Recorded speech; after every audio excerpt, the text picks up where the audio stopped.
Mungkin dari kita banyak yang belum mengetahui tentang olahraga gulat. Gulat merupakan olahraga yang mirip bermain smackdown. Tata cara bermain dan teknik yang digunakan hampir sama. Teknik yang digunakan dalam permainan gulat yang diperlobakan dalam satu pertandingan resmi menggunakan teknik aman, karena tidak ada pukulan, tendangan, ataupun tamparan.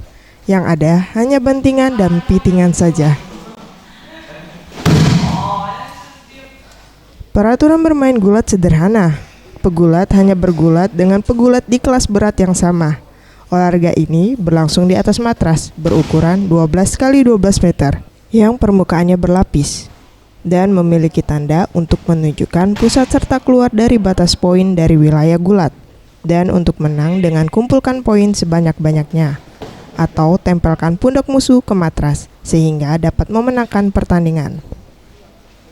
Pertandingan gulat dilakukan selama 6 menit, terbagi atas 3 periode.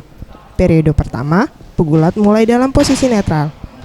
Periode kedua dan ketiga diputuskan oleh pegulat itu sendiri. Bagi pemirsa yang suka olahraga bela diri dan berprestasi, tidak ada salahnya menjadikan olahraga ini menjadi alternatif untuk berprestasi.